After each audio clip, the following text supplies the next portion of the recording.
This video is going to be a little different. This video is going to explain to you in detail why moderators are terrorists under governmental law. Doesn't matter which government, really. It could be just about any of them. But mostly in Western society, because that's where it's prevalent. Under European and American federal law, there is a system on which they define what a terrorist is. Typically, they just give vague wording about fascism. Fascism's pretty big throughout white people culture.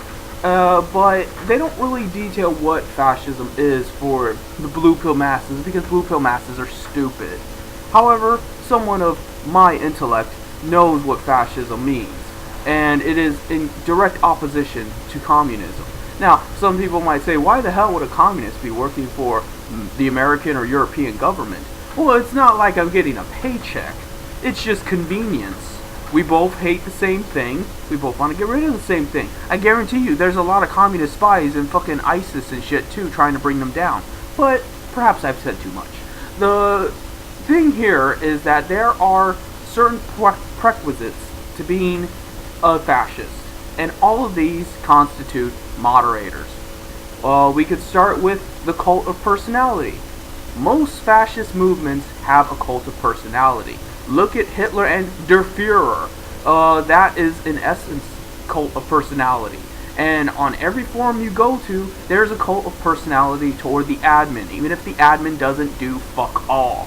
How often did 4chan talk big about Moot? They secretly hated Moot, but they still exalted Moot, even though he didn't do shit. All he did was fucking ban people and talk out of his asshole. But people still exalted him as this almost godlike figure. That is what it means to be a cult of personality. Now, you don't have to necessarily be a fascist to be a cult of personality, but it certainly helps. Another thing about fascism is political identity. This does not necessitate racism or, religious extremism, but those are elements to it. There's also national extremism. If you have a political identity, you are defining yourself by the characteristics of where you come from, your, gender perhaps, your racial background, or, just this idea that for some reason your people are superior to other people. Religious virtues, there can be all kinds of reasons.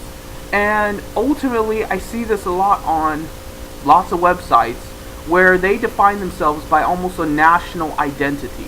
Perhaps not Murica national identity, but this idea that we are separate from somewhere else. For example, 4chan again.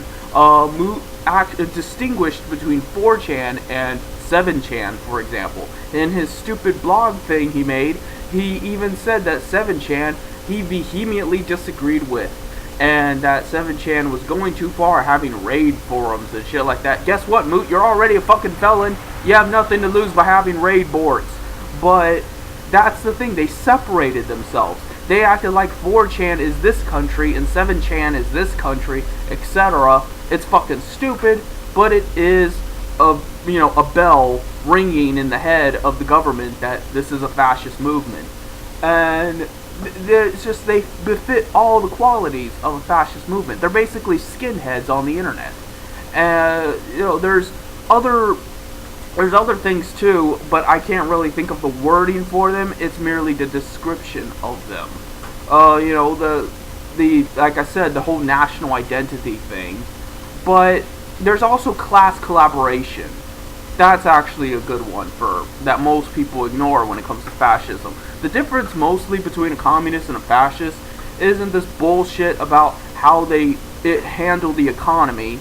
It has to do with the class collaboration versus class revolt. Communists don't want to cooperate with the bourgeois class. Fascists do.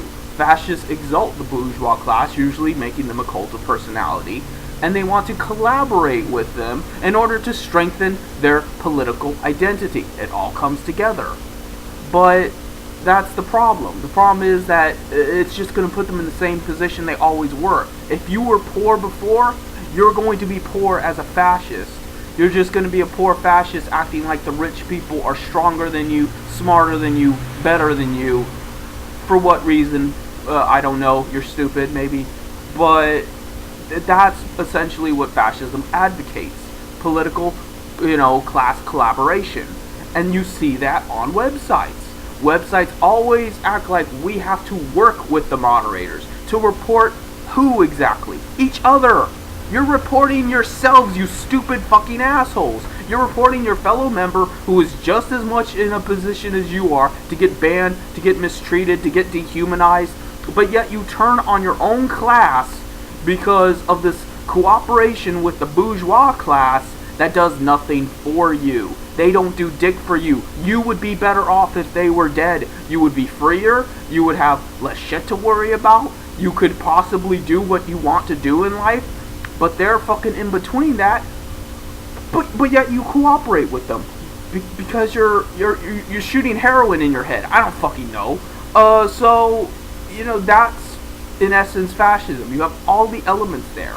And guess what? The government does want to take down fascist regimes.